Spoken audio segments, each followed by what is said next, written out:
From a flicker of candlelight in 1789 to the glare of modern screens in the West Wing, every president has held the pen. Executive orders not passed by Congress, but etched into law by command. Some shaped history. Some sparked controversy. Others were forgotten. Until now. This is where we break them down. Every signature, every shift in power, every consequence still felt today. From Washington to Biden, welcome to Executive Order Watch.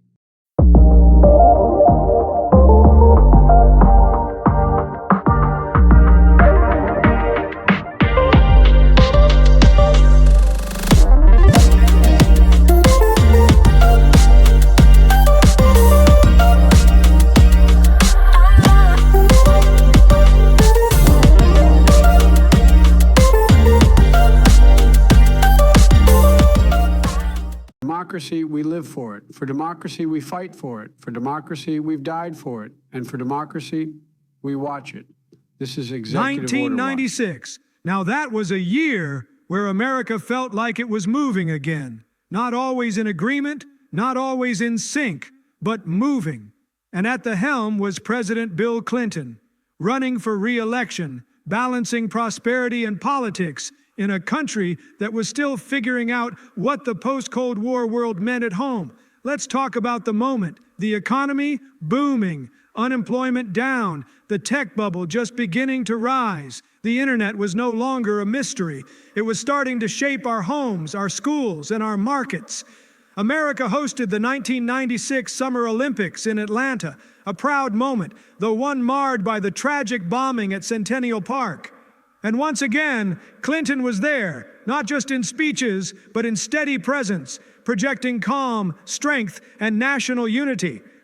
That year also brought one of the most controversial and far-reaching laws in modern history, the Personal Responsibility and Work Opportunity Reconciliation Act, welfare reform. Clinton's decision to sign it sparked praise from centrists and criticism from progressives, but it told us something about his approach. Pragmatic, calculated, always political, but always trying to find the middle lane in a divided highway.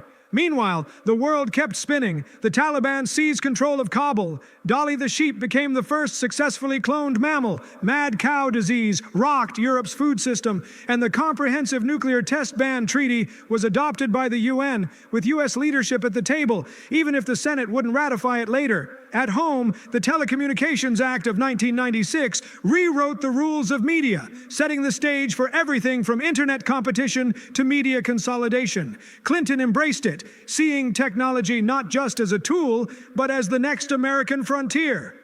And politically, Clinton didn't just run in '96, he dominated. He won re-election in a landslide against Senator Bob Dole, carrying 31 states.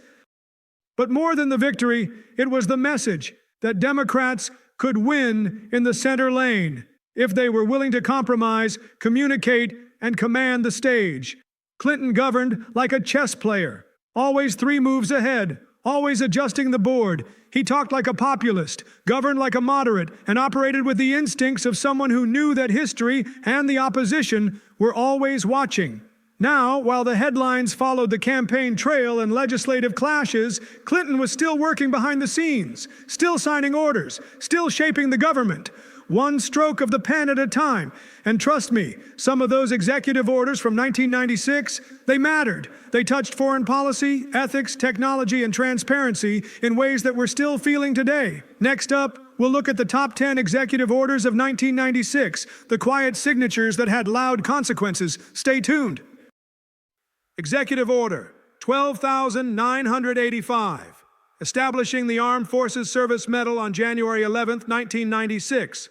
Executive Order 12,986, International Union for Conservation of Nature and Natural Resources on January 18, 1996, Executive Order 12,987 Amendment to Executive Order Number 12,964 on January 31, 1996, Executive Order 12,988 Civil Justice Reform on February 5, 1996, Executive Order 12,989 Economy and Efficiency in Government Procurement through Compliance with Certain Immigration and Naturalization Act provisions on February 13, 1996. Executive Order 12,990 adjustments of rates of pay and allowances for the uniformed services. Amendment to Executive Order number 12,984 on February 29, 1996. Executive Order 12,991, adding the Small Business Administration to the President's Export Council on March 6, 1996. Executive Order 12,992, President's Council on Counter-Narcotics on March 15, 1996. Executive Order 12,993, administrative allegations against inspectors general on March 21, 1996. Executive Order 12,994, continuing the President's Committee on Mental Retardation and broadening its membership and responsibilities on March 21, 1996. Executive Order 12,995, amendment to Executive Order number 12,873 on March 25, 1996. Executive Order 12,996, management and general public use of the National Wildlife Refuge System on March 25, 1996. Executive Order 12,997, Korean Peninsula Energy Development Organization on April 1, 1996. Executive Order 12,998, amendment to Executive Order number 11,880 on April 5, 1996. Executive Order 12,999, educational technology, ensuring opportunity for all children in the next century on April 17, 1996. Executive Order 13,000, order of succession of officers to act as Secretary of Defense on April 24, 1996. Executive Order 13,001, establishing an emergency board to investigate a dispute between certain railroads and their employees on May 8, 1996. Executive Order 13,002, termination of combat zone designation in Vietnam and waters adjacent thereto on May 13, 1996. Executive Order 13,003, establishing an emergency board to investigate disputes between certain railroads and their employees, represented by the Brotherhood of Maintenance of Way employees on May 15, 1996. Executive Order 13,004, establishing an emergency board to investigate disputes between certain railroads and labor organizations on May 17, 1996. Executive Order 13,005, empowerment contracting on May 21, 1996. Executive Order 13,006, locating federal facilities on historic properties in our nation's central cities on May 21, 1996. Executive Order 13,007, Indian sacred sites on May 24, 1996. Executive Order 13,008, amending Executive Order number 12,880 on June 3, 1996. Executive Order 13,009, amendment to Executive Order number 12,963, entitled Presidential Advisory Council on HIV/AIDS on June 14, 1996. Executive Order 13,010, Critical Infrastructure Protection on July 15, 1996. Executive Order 13,011, Federal Information Technology on July 16, 1996. Executive Order 13,012, establishing an emergency board to investigate a dispute between the Southeastern Pennsylvania Transportation Authority and their employees on July 18, 1996. Executive Order 13,013, amending Executive Order number 10,163, the Armed Forces Reserve Medal on August 6, 1996. Executive Order 13,014, maintaining unofficial relations with the people on Taiwan on August 15, 1996. Executive Order 13,015, White House Commission on Aviation Safety and Security on August 22, 1996. Executive Order 13,016, amendment to Executive Order number 12,580 on August 28, 1996. Executive Order 13,017, Advisory Commission on Consumer Protection and Quality in the Healthcare Industry on September 5, 1996. Executive Order 13,018, amending Executive Order Number 12,975 on September 16, 1996. Executive Order 13,019, supporting families collecting delinquent child support obligations on September 28, 1996. Executive Order 13,020, amendment to Executive Order 12,981 on October 12, 1996. Executive Order 13,021, tribal colleges and universities on October 19, 1996. Executive Order 13,022, administration of the Midway Islands on October 31, 1996. Executive Order 13,023, amendments to Executive Order 12,992 on November 6, 1996. Executive Order 13,024, amending Executive Order 12,015 on November 7, 1996. Executive Order 13,025, amendment to Executive Order 13,010 on November 13, 1996. Executive Order 13,026, administration of export controls on encryption products on November 15, 1996. Executive Order 13,027, establishing an emergency board to investigate a dispute between the Southeastern Pennsylvania Transportation Authority and its employees on November 15, 1996. Executive Order 13,028, further amendments to Executive Order Number 12,757, implementation of the Enterprise for the Americas Initiative on December 3, 1996. Executive Order 13,029, implementing Annex 1 of the legal capacity and privileges and immunities of the CSCE on December 3, 1996. Executive Order 13,030, administration of foreign assistance and related functions and arms export controls on December 12, 1996. Executive Order 13,031, federal alternative fueled vehicle leadership on December 13, 1996. Executive Order 13,032, further amendment to Executive Order Number 12,964 on December 26, 1996. Executive Order 13,033, delegating certain functions of the President under the Public Health Service Act on December 27, 1996. Good evening, Pauline's Pizza, where we deliver happiness one slice at a time. What's your craving today? Yeah, hi. Is Seymour there? Oh, Seymour. I think he might be busy making our special pies. But hey, why not swing by the pizzeria? We've got a pie with your name on it. Anything else I can help you with? I was looking for Seymour Butts. Ah, I see. Well, if you're looking for Seymour Butts, he might be hiding behind a pepperoni slice. Anything else I can do for you today? No, that's it. Hi, I'm Terrence, a marketing professional with a passion for helping your business grow smarter and faster.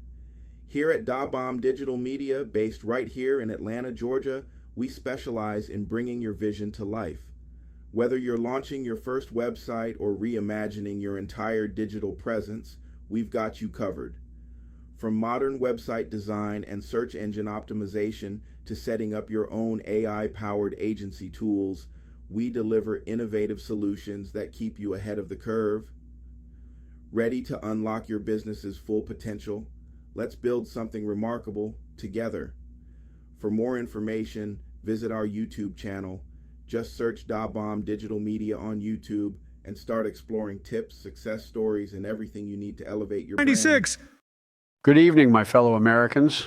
Tonight, we take a look back at the year 1996, a pivotal chapter in our American story during the presidency of Bill Clinton, a time when the United States stood on the edge of a new millennium, grappling with the challenges of modernization, technological change, social progress, and the still unfolding consequences of a post-Cold War world. President Clinton in 1996 signed 49 executive orders, each one with the weight to shape policy, alter direction, or sharpen the tools of governance. These weren't just bureaucratic documents. They were levers of action, sometimes used with precision, sometimes with controversy, but always with the power to move the machinery of government in a new direction. Let's talk about what those executive orders meant for that year, what they moved, what they stalled, and how some of them continue to echo into the present day. The Good Executive Order 12,999, Educational Technology, Ensuring Opportunity for All Children in the Next Century, was signed in April of 1996. It aimed to bridge the digital divide by getting computers and technology into America's classrooms. In hindsight, it was a forward-thinking step that anticipated how essential the internet and digital learning would become, especially when you fast forward to the 2020 pandemic, when remote learning became the norm. We also saw EO 13010, Critical Infrastructure Protection. At the time, cyber threats were just beginning to emerge as a serious concern. This order marked a turning point, recognizing that our infrastructure wasn't just physical anymore. It set the foundation for modern cybersecurity policy and led to the creation of advisory bodies and frameworks that still serve the Department of Homeland Security and other agencies today. Clinton also signed EO 13011, Federal Information Technology, which restructured the way the federal government handled IT. This paved the way for better interagency cooperation and digital record-keeping, things that seem mundane, but without which our veterans' benefits, health records, and census data systems would still be stuck in the past. The complicated, but not everything, was smooth sailing. EO 12989, which tied government contracts to compliance with certain immigration provisions, was intended to ensure employers weren't hiring undocumented workers. However, it also sparked tensions in immigrant communities and raised concerns about targeting or overreach. Some critics argued that it placed an undue burden on small businesses trying to compete for federal contracts. The balance between security and fairness was delicate, and that debate still rages today. EO 13021, tribal colleges and universities, promised more support for Native American education. While symbolically powerful, many tribal institutions argued at the time that funding never fully materialized to match the ambition. It was a well-meaning directive that needed stronger legislative support. Events that shaped the year 1996 wasn't just about executive action. It was the year of the Welfare Reform Act, signed in August, which overhauled the safety net for millions of Americans. It dramatically reduced welfare rolls, but also sparked years of debate about poverty, work requirements, and dignity. That same year, the U.S. faced ongoing tensions in the Middle East, terror attacks like the Khobar Towers bombing in Saudi Arabia, and the rising prominence of international organizations like NATO and the United Nations as peacekeeping forces. Technology moved quickly too. 1996 saw the rise of the internet as a public utility and tool of commerce. That momentum was bolstered by Clinton's executive orders aimed at integrating tech into education and defense. The long reach into today. Many of the executive orders from that year laid the groundwork for post-9/11 security planning. EO 13026, for example, adjusted how encryption technologies were controlled, a big deal in the early days of the internet economy and cybersecurity. These steps shaped our future legal frameworks for digital privacy, tech exports, and cyber defense. Others, like Executive Order 13005 on empowerment contracting, aimed to direct federal purchasing power to economically distressed communities. While the results were mixed, it planted seeds for later equity-focused economic policies. Now, here's the thing. Executive orders are not magic wands. They reflect priorities, but they need follow-through. President Clinton's use of them in 1996 showed both his optimism about America's potential and the limits of executive power without strong bipartisan action. And yet, some of these orders, they worked. Others didn't go far enough. A few got swept up in partisan storms. But together, they helped steer the ship in uncertain waters toward a digital, interconnected, and increasingly diverse future. In our next segment, we're going to dive deeper into the top 10 executive orders of 1996. We'll explore which ones changed lives, changed law, and changed the way America governs. Some of them you've never heard of, but you're still living with their impact, because history doesn't sleep. It lives on in the policies we debate, the institutions we rely on, and the future we're still building.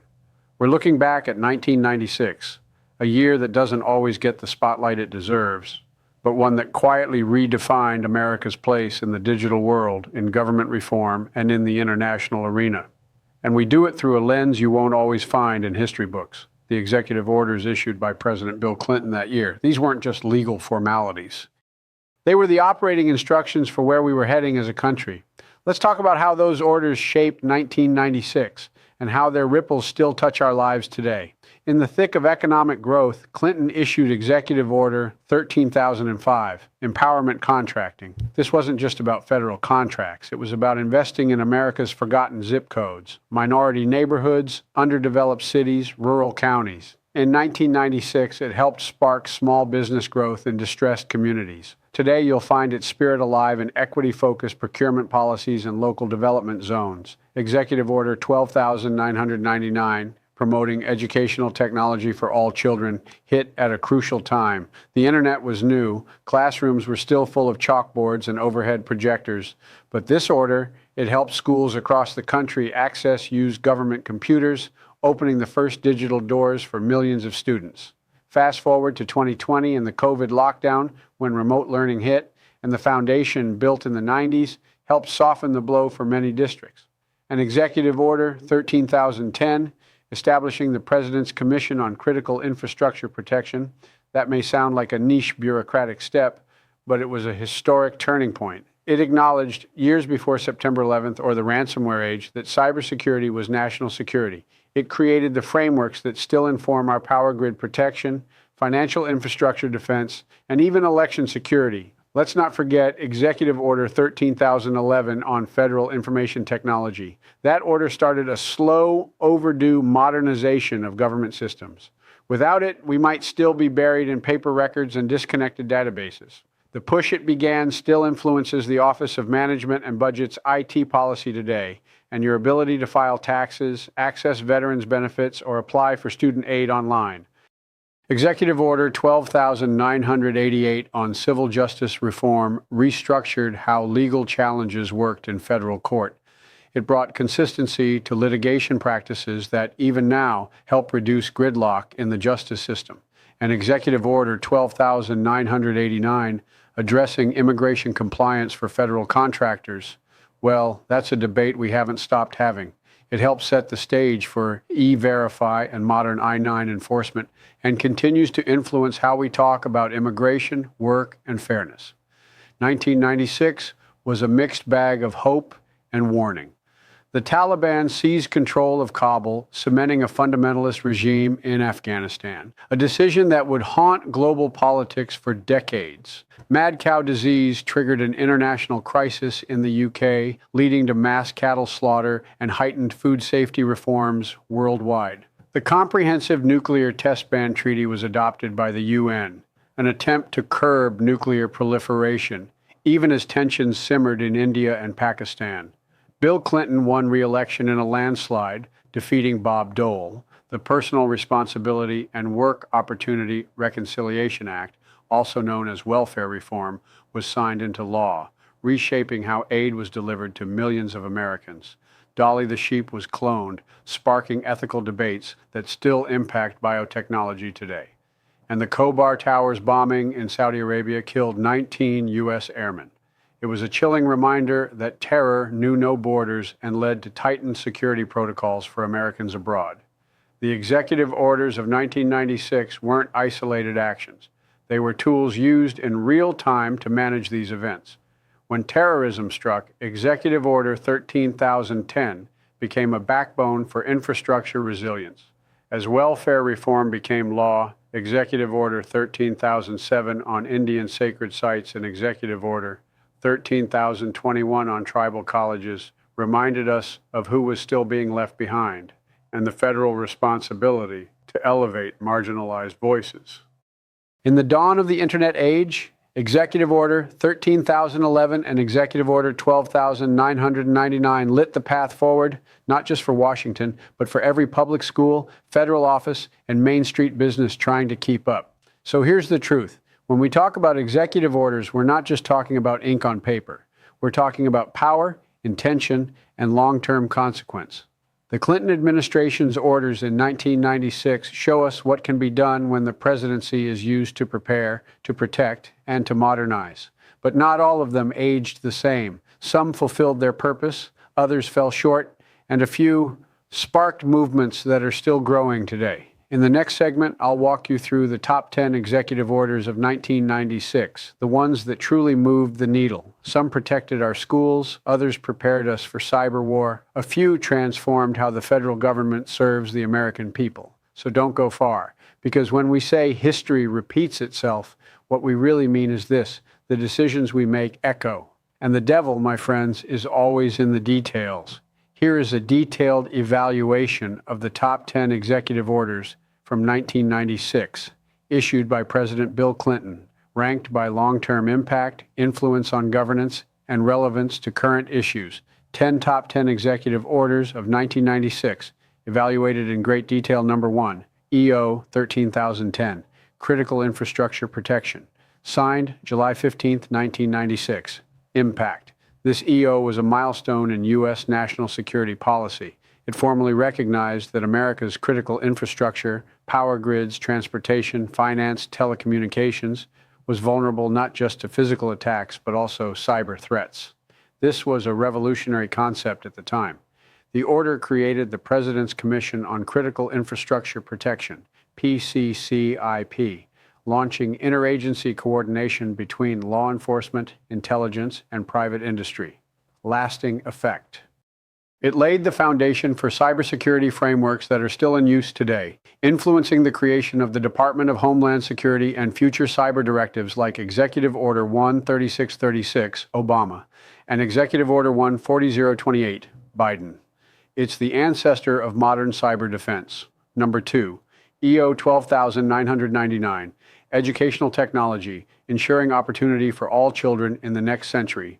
Signed April 17, 1996. Impact. This EO focused on closing the digital divide by reallocating surplus federal computers and technology to schools and educational nonprofits. It emphasized technical training and teacher support, bringing computer literacy to underserved areas. Lasting effect. It set the stage for the rise of digital classrooms. Without this policy, many Title I schools wouldn't have had early internet access. This EO's DNA is found in later federal programs like E-rate and broadband expansion during the Obama and Biden administrations. Number 3, EO 13011, Federal Information Technology. Signed July 16, 1996. Impact. This order modernized how the federal government manages information systems. It established the Chief Information Officers Council, CIO Council, and directed agencies to integrate IT systems, share data securely, and eliminate redundancies. Lasting effect. CIOs are now standard in every federal agency.